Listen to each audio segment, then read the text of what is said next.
Well, good morning, everyone. It looks like we still have people in the waiting room, but I'm going to go ahead and introduce Sarah Forrester. We have enjoyed this series that Sarah has done for us, and this looks like this might be our last Sarah Forrester training for a bit anyways. And so just wanting to welcome you, Sarah, to the Zoom meeting and turn it over to you. Thanks, Roberta. Hello, FAPE Nation. It is true. This is actually the end of our series, Special Education Law for CDS. You've made it this far. We have one more to do today, and it's one that I think, or I hope, that many of you will find very useful in your day-to-day work, because it deals with a document that you are being constantly asked to give to people. And since we all know that it is not, how do I say this, the easiest document to understand, you probably get asked a fair amount of time, what is this? So to be honest, I mean, not even lawyers like the Procedural Safeguards document. In fact, the only living thing that I've ever found that likes the Procedural Safeguards document is, of course, FAPEcat. And FAPEcat likes it because he likes to chew on paper. And so anytime he can get his hands or his paws on a nice big chunk of paper, like the Procedural Safeguards document, he's a happy boy indeed, and there's shreds of paper all over the house. So, Muser says that CDS must, quote, implement procedural safeguards. I have basically no idea what that phrase means. It's sort of like what we say at DOE when we say that people are supposed to achieve the learning results. I've never really understood what that meant either. But what's clear is that in the same paragraph, CDS must provide notice of procedural safeguards. Okay, now we're getting somewhere, right? A notice is a thing and you have to provide it. The requirement is that you give this notice annually, as well as upon initial referral or a parental request for evaluation, upon receipt of the first state complaint or due process hearing request, in accordance with disciplinary procedures, or anytime someone asks for it. So what has to be in this notice of procedural safeguards? Well, both IDEA and Muser are clear that it needs to include 13 things, 12 of which apply to CDS. Independent educational evaluation, prior written notice, parental consent, access to education records, the opportunity to present complaints through due process hearings and state complaint processes, as well as the differences in between them, the availability of mediation, stay put, or where the student who's the subject of due process must stay, procedures for students who are placed in an interim alternate educational setting, requirements for unilateral placements by parents of children in private schools at public expense, hearings on due process complaints, state level appeals, and of course, that's up to the state. Maine doesn't offer them, so that's the one that's eliminated. Civil actions and attorney's fees. In perhaps the understatement of the century, the federal regulation states that this notice must be, quote, in understandable language, unquote, which they define as written in language understandable to the general public. I defy any of you to explain to me how the document that we have meets that standard. But to be clear, that is not the Department of Education's fault. What we are using as Appendix 1 to Muser is actually the model statement of procedural safeguards provided by the US Department of Education. So if you read these two pieces together, you have to conclude that the US Department of Education believes that that document attached as Appendix 1 to Muser is written in language understandable to the general public. What more can be said? So before we talk about how you're actually going to be able to understand and explain the procedural safeguards, I think we need to be very careful and clear as to whose safeguards they are. They belong to the parents for students who are under the age of majority, which is 18, or for older students who are under legal guardianship. Once a student reaches the age of majority, they have the procedural safeguards. We often refer to them as adult students with disabilities. And since, last I knew, not one of your students was anywhere near close to the age of majority, let's talk about, again, who the parent is.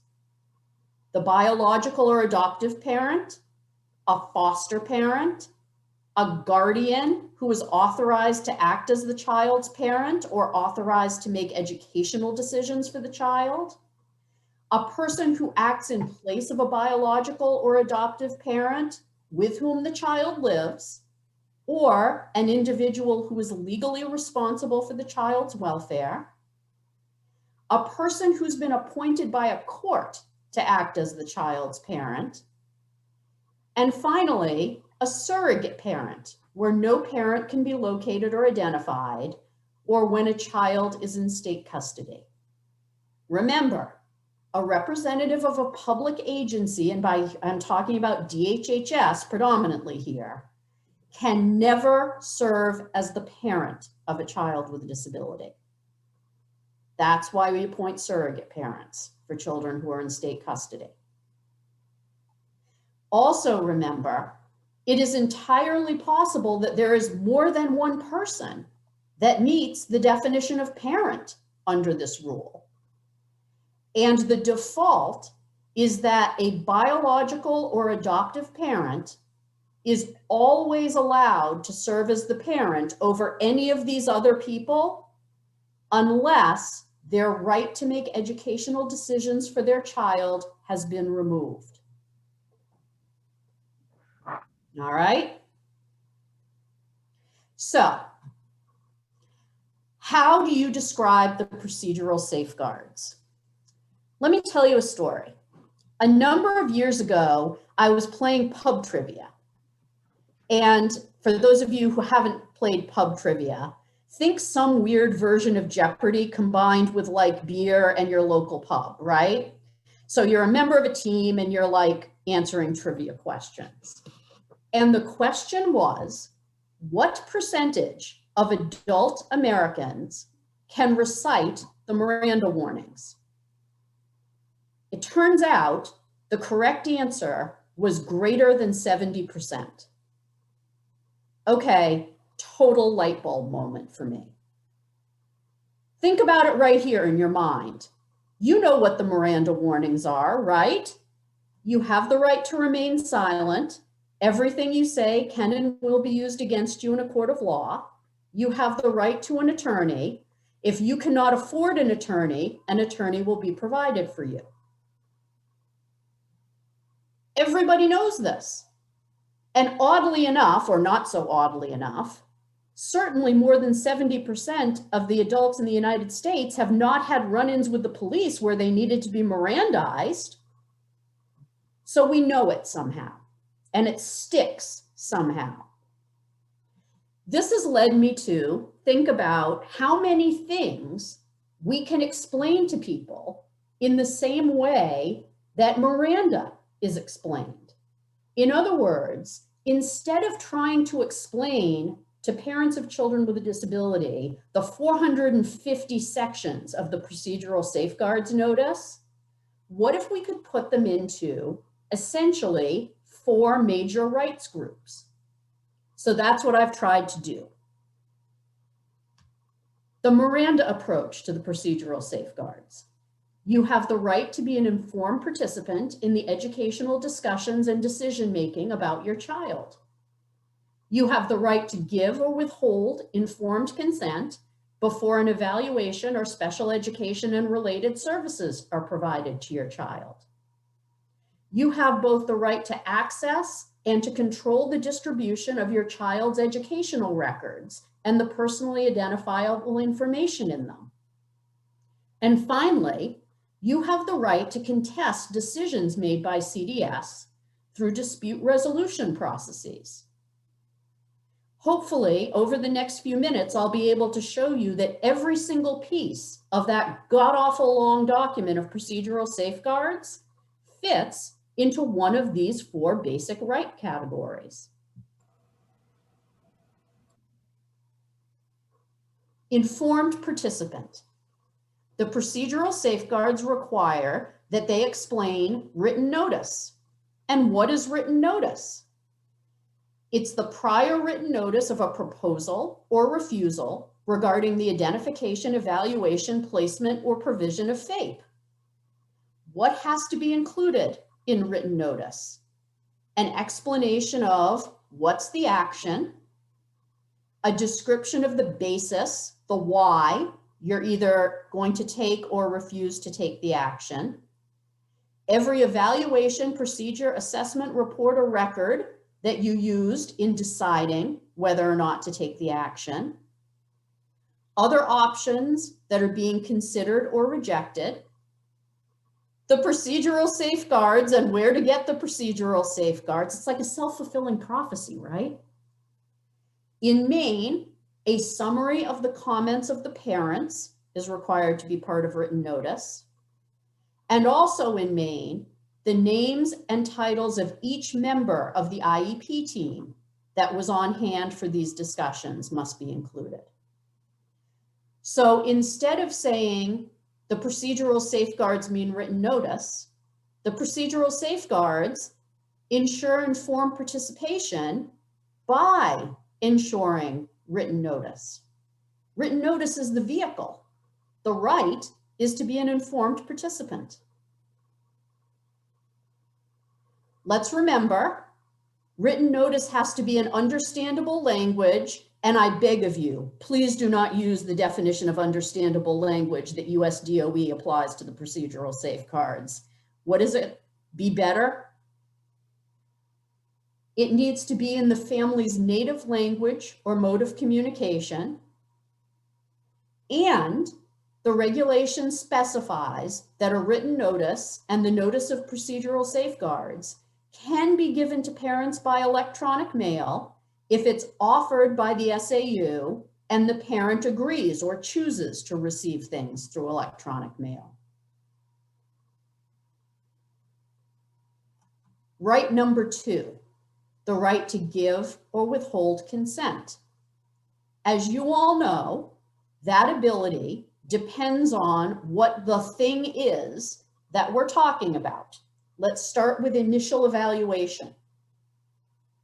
If a student is enrolling or seeking to enroll in public school, CDS can go to due process if a parent refuses or fails to respond to a request to evaluate. If a student is not seeking to enroll in public school, then you would not do anything in terms of due process to attempt to force an evaluation. So if a parent reaches out to CDS and has some concerns and you speak with them and you offer them evaluation and they say to you, no, thank you, you've answered my questions, I'm not interested at this time, then CDS's job is done. If on the other hand, the parent wants to attend school at their local pre-K program and the pre-K program refers them to CDS, then we would have to make a decision whether or not to pursue due process if the parent does not want to have their child evaluated. You'll be interested to know that this decision to pursue due process or not, if you choose not to pursue due process, you don't get dinged for that. In other words, the parent is deemed to have waived their right to FAPE and you owe them nothing. What about the initial provision of special education and related services? If a parent refuses to consent, CDS cannot pursue dispute resolution through due process. In other words, it's ultimately the parent's decision and the parent's decision alone whether or not to accept the provision of special education and related services. So what happens if they say no? Let's take our kid, our student who's enrolling in a public pre-K program in their school district. They allow the evaluation, but then they say to CDS, no, we will not accept an IEP. That means that they lose the protections that accrue to a student with a disability. So in other words, if that student starts to attend the pre-K program and engages in behaviors that might cause them to be suspended, they don't get a manifestation determination, and they don't get any consideration about whether or not the suspension, the bad behavior, was all caused by their disability. They're treated like any other pre-K student. Okay, so what about reevaluation? CDS needs to get parental consent for reevaluation unless CDS can demonstrate that it took reasonable efforts to try to obtain the consent and the parent didn't respond.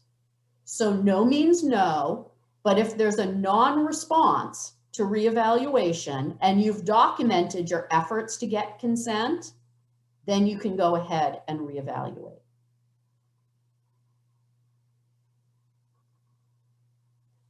Let's remember what informed consent means, because consent that isn't informed consent is worthless. Informed consent means that the parent is informed in their native language or mode of communication of all of the information about the action for which they're being asked to give consent. The parent needs to understand and agree in writing to the action. That writing should include a description of the action and list any records that are going to be released and to who. And the parent needs to be advised that their consent is voluntary and can be withdrawn at any time. So let's remember, if a parent withdraws consent, it is proactive, not retroactive. In other words, anything that they've already consented to doesn't need to be removed from their record or destroyed. It's proactive only. What about reviewing and controlling the access to their records? First of all, parents have the right to inspect and review records without unnecessary delay and before any meeting regarding the child's education. Parents are entitled to have reasonable explanations or interpretations of their child's education records. Parents are entitled to copies of their child's records if failure to provide them would effectively prevent inspection and review. And also, parents are entitled to designate a representative who has the right to inspect and review their records. CDS is obligated to keep a record of the parties obtaining access to the education records. You know, kind of a record of records or something like that. And parents are entitled to ask that their education record of their child be amended. And it needs to be because the record is either false or misleading or invasive of confidentiality. That request can be granted by CDS or denied by CDS, but if they deny, you need to offer the parent an opportunity for a hearing. And a hearing officer will decide whether or not the record gets amended or not. If the hearing officer decides that CDS needs to amend the record, then CDS needs to amend the record. But if the hearing officer decides that CDS does not have to amend the record, the parent is still entitled to include a statement about why they think the record is false, misleading, or exposes confidential information. And CDS needs to maintain that statement along with the record in question. Bluntly, we staple it to them.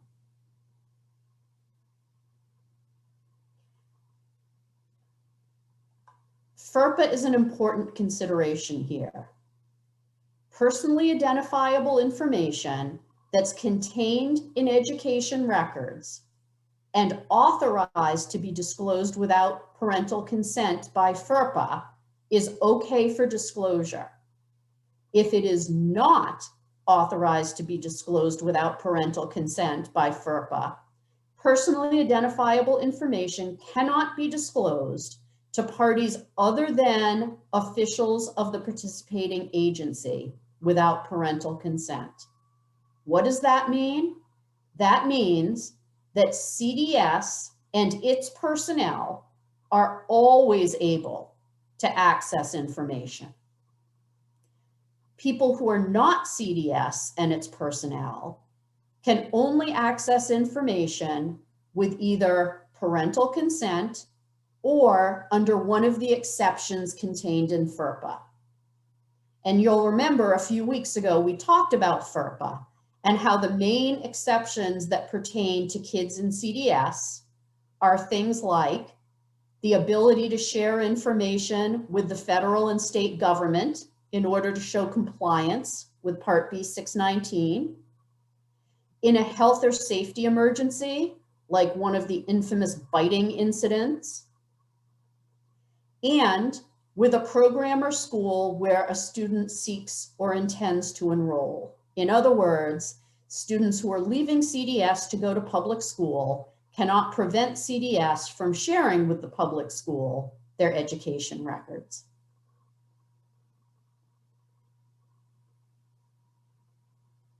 Okay, the very last of the four groups, the right to due process.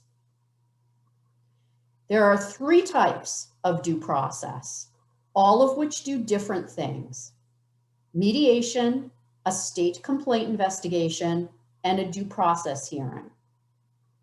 Let's start with mediation. Mediation is voluntary on the part of both parties. A parent can't be forced to mediate, and CDS can't be forced to mediate. Mediation can either be what we call quote unquote standalone, or it can be combined with a request for a complaint investigation or a due process hearing. In other words, parents who have concerns about how things are going with CDS can ask for mediation without having filed for either a state complaint investigation or a due process hearing. CDS, if they get concerned that the relationship with the parent is breaking down, can ask for mediation without having to file for a due process hearing against the parent. Discussions that happen during mediation are confidential. What that means is that the parties are able to talk to each other during mediation, and those discussions can't be used in a subsequent due process or court case. That's so that you can make offers and reject offers and negotiate offers in mediation without being afraid that at the due process hearing, someone gets to ask you, well, you already agreed or offered to provide all these hours of compensatory ed. Doesn't that mean you know that you were wrong? At the end of a mediation, if it's successful, you enter into a mediation agreement. And a mediation agreement is a contract. And like any contract, it's enforceable in court. Okay, option number 2, a state complaint investigation. A state complaint investigation is essentially an allegation or allegations that any public agency violated either IDEA or MUSER. The parent can file the complaint, but anyone else can file a complaint too. A member of the public can file a complaint. A provider can file a complaint. In other words, there aren't restrictions on who the complainant is, but there are restrictions on who the respondent is. The respondent, the person who's the subject of the complaint, the entity that's the subject of the complaint, has to be a public agency that's doing something under IDEA. So, CDS is a potential respondent. The Department of Education is a potential respondent. A public school, potential respondent. A private provider is not a potential respondent because they aren't a public agency. DHHS is not a potential respondent because while they may be a public agency, they do not participate as part of the IDEA system. They're not obligated to provide some or all of the steps that get to FAPE or a FAPE. So once a complaint is filed, the public agency has the opportunity to propose a resolution to the complaint. If they don't want to propose a resolution to the complaint, then the commissioner appoints a complaint investigator. That investigator does an investigation and prepares a report for the commissioner. But the commissioner, the department, makes the final decision. If violations are found, then a corrective action plan is developed for the public agency, and the department monitors that plan to ensure compliance. So a state complaint investigation is the department, as the state education agency, responsible for ensuring the provision of FAPE to all eligible students in the state, reviewing the performance of a public agency, including itself, to make sure that IDEA and MUSER are being followed.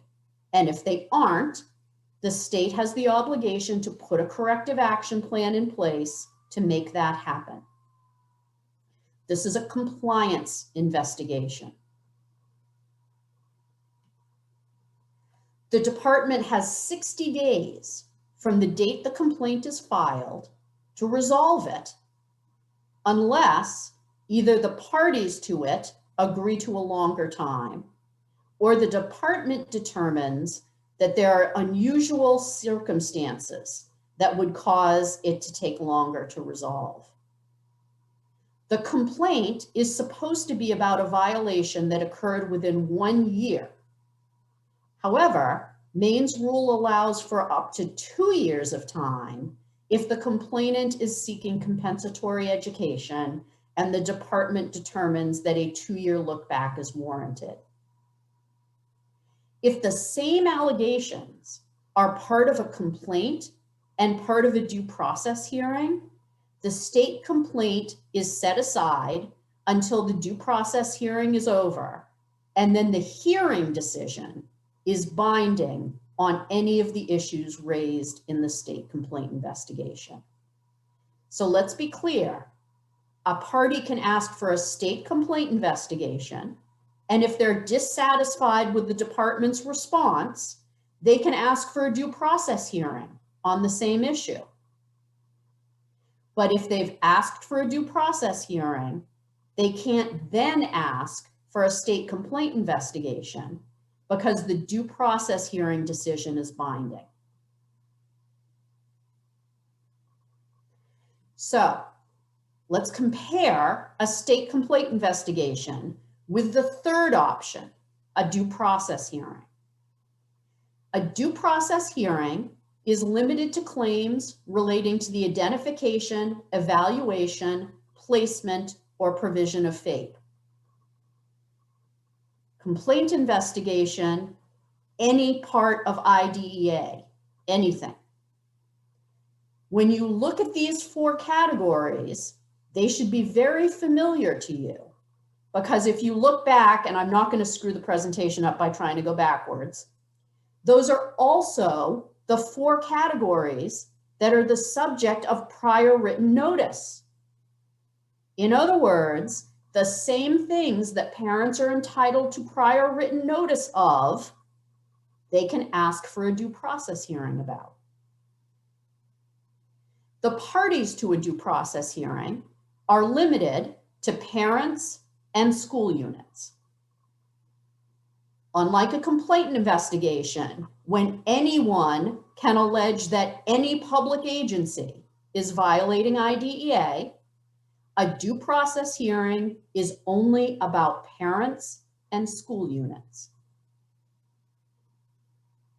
A due process hearing has to be filed within 2 years of the date that the parent or the school administrative unit knew or should have known about the issues in the request. That's longer than a complaint investigation, unless the complaint investigation is one of the ones that's choosing to use a 2-year look back for compensatory education. If a parent files or a school like CDS files for due process, a resolution meeting is required for these complaints. And you have to have a resolution meeting before the hearing unless the parties choose to go to mediation instead of the resolution meeting,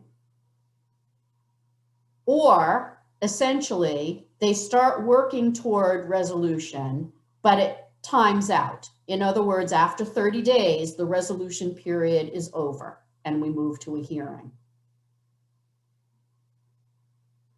That hearing is what we call an administrative hearing. And what that means is it has a full list of rules and protections that make it look like a miniature court proceeding. The witnesses are placed under oath.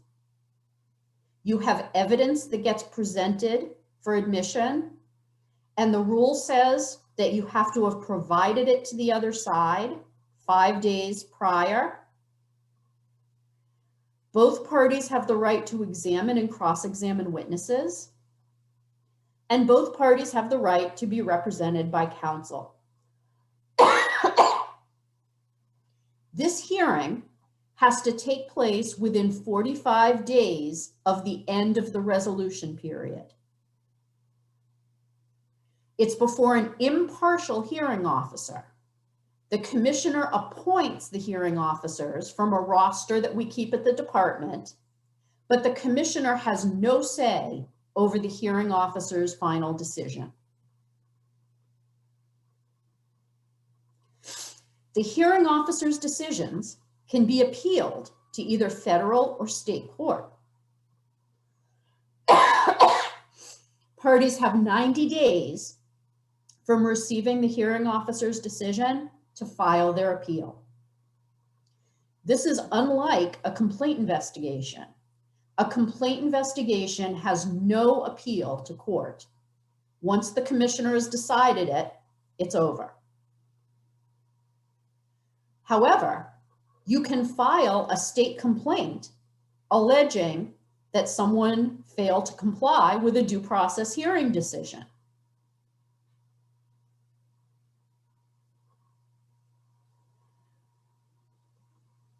So let's talk about some placement issues. First, stay put. In Maine, during any of the 3 types of dispute resolution, the student has to stay in their then current or last agreed upon educational placement.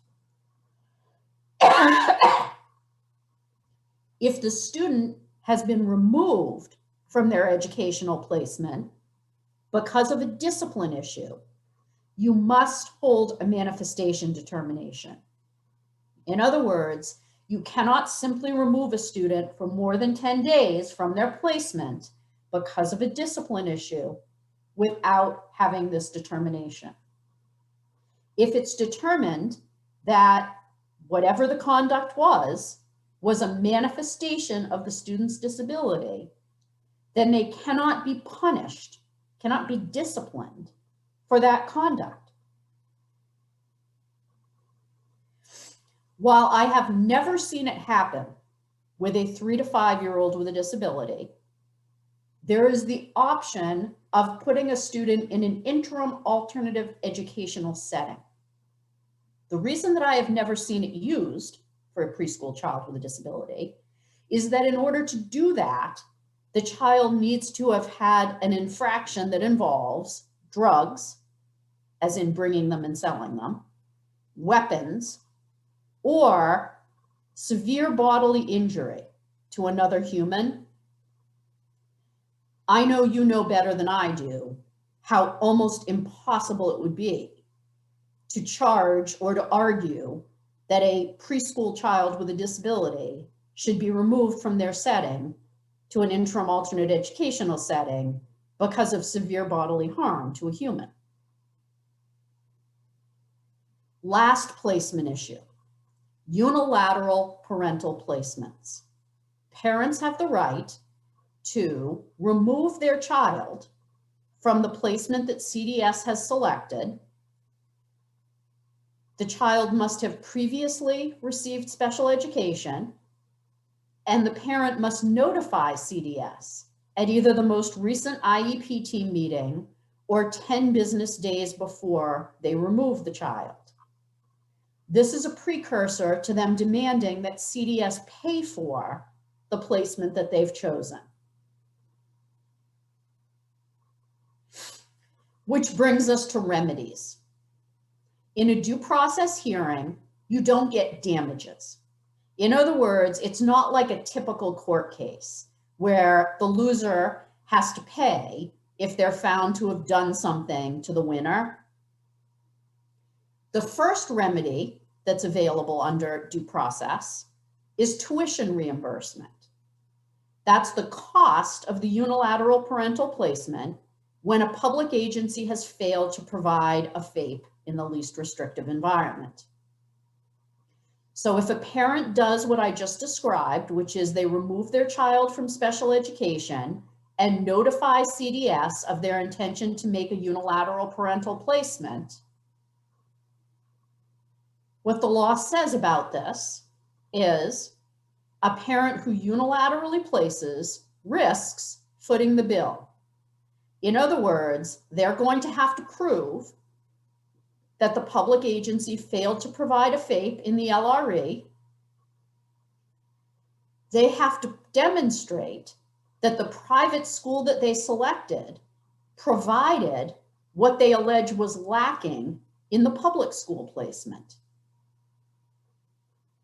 Now, to be clear, the private school where they place their child does not have to be approved by the state in order to receive tuition. In other words, they can place their child in a placement that CDS is not currently recognizing as being one of your contracted providers. But again, they have to give you notice and they need to demonstrate that that provider is providing what was lacking in the public placement. More remedies. Compensatory education. In other words, CDS will provide services to make up for a violation of FAPE. So compensatory education is what we lawyers refer to as an equitable remedy. And what that means is essentially that the hearing officer will look at the equities of the situation. In other words, what was lost and what would it take to make up for what was lost? There's no requirement that compensatory education be made up hour for hour. Depending on what was lost, it could be less than hour for hour. It could be more than hour for hour. Other remedies, attorney's fees. Prevailing parents can get some or all of their attorney's fees from CDS. Whether they get some or all depends on the reasonableness of the fees and to what extent they prevailed. So in other words, just because they gave 8 arguments or raised 8 claims about what CDS had done, if they only prevail on 1 or 2 of them, they may not get all of their attorney's fees. Prevailing school units like CDS can also get attorney's fees, but they have to prove that the litigation was frivolous, was brought for an improper purpose, or that the family continued to litigate once it became frivolous. That's a really, really high standard, and it should be. This was not meant to be a trap for parents. What it was meant to do was cut off the truly ridiculous and litigation that's brought not in good faith, but in order to do something to a public school unit. Parents do not get expenses for a due process hearing, such as expert witnesses. They only get their attorney's fees and costs.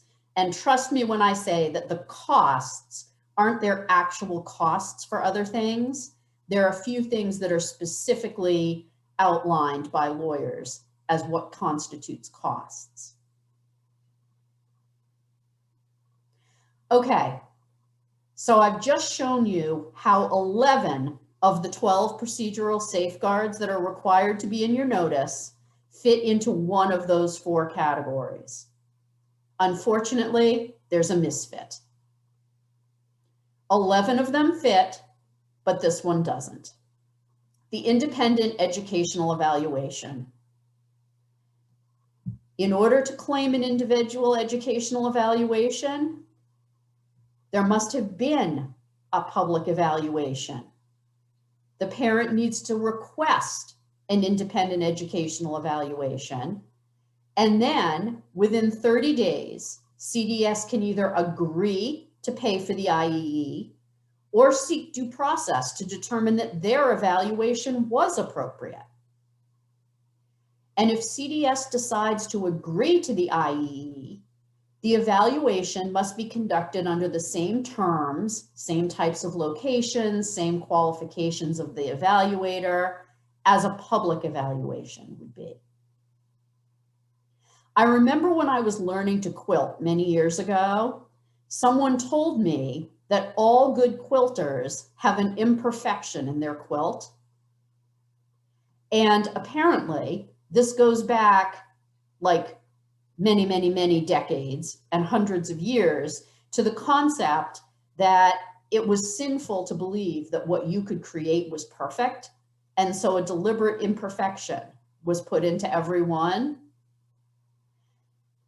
I would say that maybe the independent educational evaluation is simply the US Department's attempt to make sure that there is no such thing as a perfect recitation of the procedural safeguards using the Miranda approach.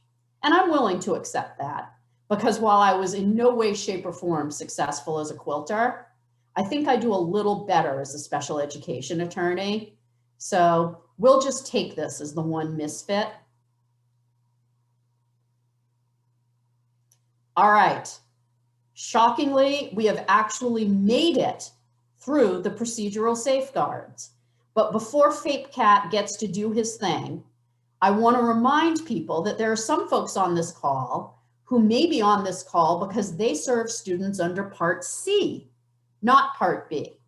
We've been really Part B focused in this little shindig. And I realize that the Part C folks and I need to have a little tete-a-tete about whether or not there needs to be an equivalent training for those folks. So just hold your horses on that one. We'll work on it.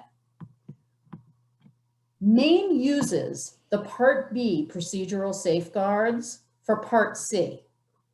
So not only do you have to be able to explain these to parents of children 3 to 5 with disabilities, you need to be giving these and explaining them to families who have babies and infants and toddlers with disabilities. However, there are a couple of things in here that don't translate.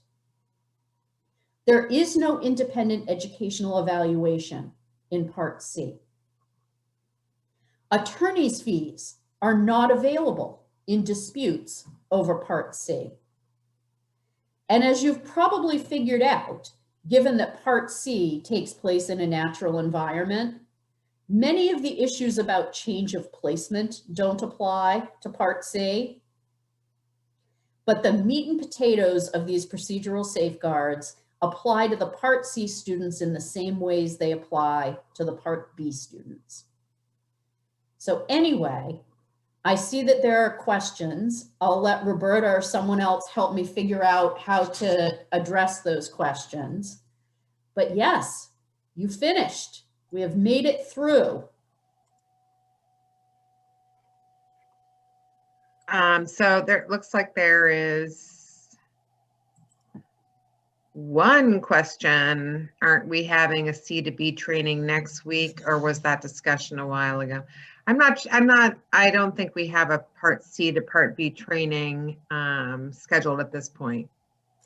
This is me. We don't have the C to B done yet, but we will. We will. It's on the list.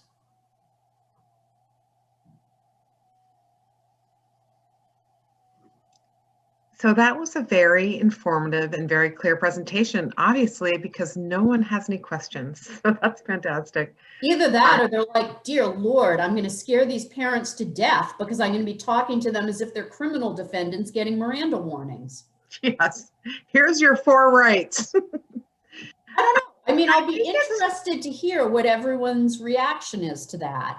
Because to me, if you can group them that way and make them substantive, as opposed to just ticking through this endless list of things, it sort of helps focus to me. Is it true that CDS has a parent-friendly procedural safeguard document? Okay. Can you guys send that to me, please? Lisa, I'm looking at you. You're the only one I can see. So not everybody send it, just Lisa. I won't get 5,000 emails. Thank you. Okay, that'll be interesting. Yeah, so I do think that I remember from my time in public schools that when we went to these transition meetings, they had a parent-friendly document. So I'm gonna have us review that, Sarah, to see what it looks like. I had forgotten about that. Here's what's scary, folks. I mean, so CDS did what every other Maine school did, and what, by the way, every state did this. As soon as we got a sample from the USDOE, we stuck that in our rule as fast as we could. Because basically, how can the USDOE hold us at fault for not giving exactly the document that they told us we could give? And I think we'd all agree that that's not a really great way to make policy, right? We're going to use a document that none of us think is particularly good because we're afraid to use anything else, because the one that we think is not particularly good has been blessed by the people that hold us accountable. Yeesh. So we have a couple of questions that are in the chat box that have just cropped up. One is, does the written notice participant section include names of IEP team members who were not present at the meeting, but are considered to be part of the IEP team? So we had this question. I know the written notice has been a training that our monitoring team has been doing recently. So if you are in a meeting, in an IEP team meeting, your participant list should be the members who participated in that meeting. Only the people that are there, not the people that you call after the meeting and say, this is what happened, okay? If you are doing a written notice that is not based on an IEP team meeting, meaning you are doing an amendment without a meeting or conducting some small business that doesn't require an IEP team meeting, then you would list the participants who are involved in that child's IEP team and all the people that you have collaborated with to make that recommendation. So I hope that's clear. If you're in a meeting, you have a meeting, you're present in a meeting, you are only identifying those present at the meeting. And if you're not having a meeting, but you're issuing a written notice, it would be the child's IEP team. Participants who contributed to that discussion. So I have a question. Yeah. Isn't it cheaper to just give the IEE than to go to due process? And because I'm an awesome lawyer and I've learned all of the awesome lawyer responses, my response is sometimes. So let's think about this, okay? You've just done an evaluation and the parent is unhappy. And the parent says, I want an independent evaluation. So you should look critically at the evaluation that you got. If you think that the evaluation you got is as good an evaluation as can be gettable, in other words, qualified evaluator, did all of the types of procedures that you would expect a reasonable professional in that discipline to do, produced a well-written evaluation report, here's what I would consider. It is so easy to win these hearings, it's almost ridiculous. Because all you have to show is that your evaluator was qualified, they used correct instruments, for lack of a better term, and they wrote them up in a reasonably manageable, readable way. So the question is that something that you would be comfortable doing without a lawyer? In other words, would you be willing to go to the hearing and give the evaluation report to the hearing officer and have the evaluator testify to his or her credentials, what they did, that was the state of practice for that discipline, and here's what the results were? You'll always win those.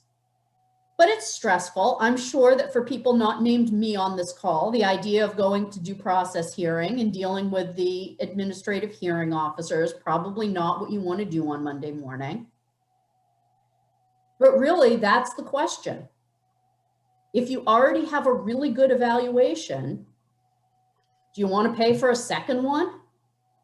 Here is a time when you might consider paying for an IEE when you've had a really good evaluation, but the IEE comes from a credible source and there's new or additional information that they've discovered based on their evaluation.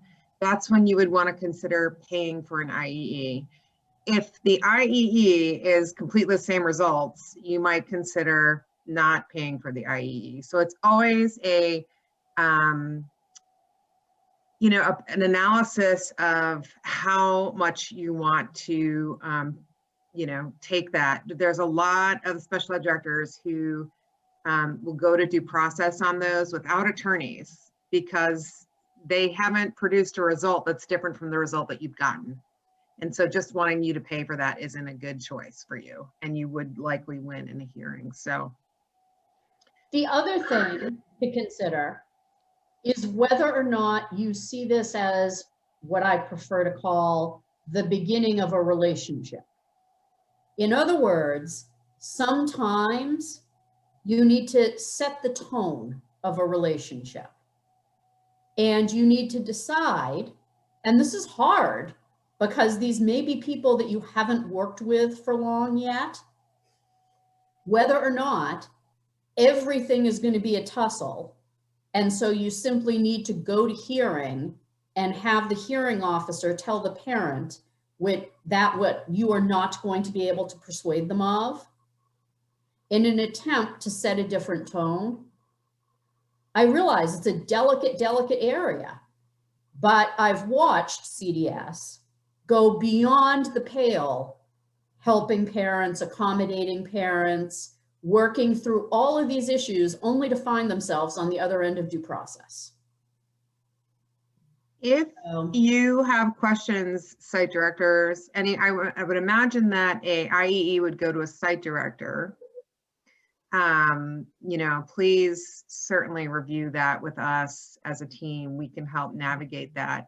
In terms of a licensed professional and making sure, this is a very small state and there's very few school psychologists and psychologists. So we professionally have a really good understanding. I mean, basically you need to be licensed.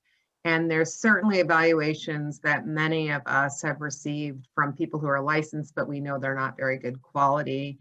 And, you know, when you're in the edge of the state bordering New Hampshire, a lot of times you get Massachusetts evaluations and New Hampshire evaluations, so that might be a little bit more challenging to navigate. But if you have questions about that, we can help with that.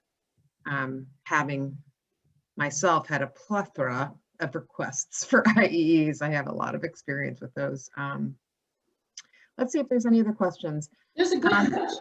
It's a great question. How do you decide whether or not the individual is qualified? It's a cost-benefit analysis. That's the word I was looking for. That's what it is. It's a cost-benefit analysis. And you're weighing multiple factors, such as the quality of the evaluation, the information provided, the relationship you have with the parent, all kinds of things. But remember, sometimes people get IEEs before CDS has had a chance to evaluate. So that's happened a couple times since I've been here, where parents have just gone and shopped for their own evaluation and said, I request this as an IEE. And here's the true story, is it can't be an IEE unless we have already evaluated. And then the parent says, I don't agree with that evaluation. I'm getting a second opinion. An IEE is essentially a second opinion. Right. There can be no IEE without an E. So there is a question about the participants in, again, with the written notice. Is Colette on this call? I don't know if you're on this call, Colette. Okay. Okay, Colette. Okay. So how are you answering the question? How are you answering the question of the participants are at the IEP team meeting and we have someone that's provided written participation? Is that someone that you would include? Are you advising people to include people who have provided written participation but are not physically in attendance at the meeting to be on that written notice as a participant? I don't know that we've spoken to that specifically. I don't recall that that has come up specifically for us. Okay, so I'm going to think about that, and then I will send out an answer to all of you. Allison Fuller, you especially. Okay, do I get to answer Heidi's question now? Yes, you do. How do you answer the question about whether or not the individual is qualified? Okay, so I'm having flashbacks to when I had a most fabulous t-shirt that said, not highly qualified on it. They never let me wear it to work. I don't understand why. At any rate, first, do they have the appropriate licensure? In other words, you have to be operating within the correct scope of licensure. Second of all, do they have, to the extent that it's relevant, experience working with students with disabilities in the age range that you serve? Again, to the extent it's relevant. I'm not purporting to be an expert in whether every discipline distinguishes between adults, teenagers, elementary students, preschoolers, but you need to know whether or not there's something significant about making sure that these are individuals who serve children in your age range. Third thing, have they had recent relevant experience that would make them appropriate to do this evaluation? Those are the three things that I have seen successfully raised as objections to qualifications of evaluators. Not the right license, which, as you know, obviously is a bigger problem than whether or not they're getting an IEE. Whether or not there's something about their discipline that makes it important that they have specialty or expertise in young children, and whether or not they have recent experience that they can point to show that this is what they do on a day-to-day basis. All right, these are all excellent questions. One other thing, need to leave to attend an IEP meeting. Please go attend your IEP meeting. All right, thank you so much, all of you. We will come out with a, we'll let you know about the written notice participation, and then we'll be in touch.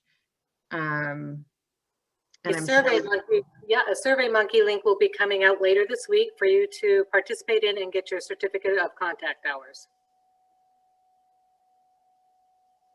I don't know what those things are because we have different things as lawyers that we have to report, but I hope you get all of them.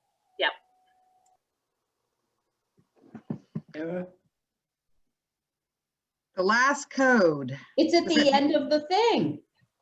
Roberta. Again, I'm using my most excellent language choices. Roberta, there's no code for this, just the Survey Monkey is going to do it, right? No, the code, yeah, there's a code at the end of Sarah's that said you completed FAPE, welcome FAPE Nation or something. Sarah put it up. Congratulations, Fape Nation, you finished. Yes, that was the last, Code? that was the A last. long code. It's fine. It's all, FAPEcat doesn't screw this stuff up. I might, but he doesn't. All right, guys, thank you for joining us. We've had a good time with these meetings, and we will probably be in touch with you soon for more professional development. Yes, thank you, everybody. I'll miss seeing you on Mondays, but I hope this was helpful. And Oh, just you wait, Sarah. I'll find more topics for you to talk about. well, what I was Don't going you to say worry. to them, Erin, is that you should send me potential topics if you think these are useful. Because this operation can swing into training mode, but I need to know what you need to know. I think that makes sense, right? In order to figure out what to do next. All right. Have a great afternoon, everybody. Stay warm out there. Bye.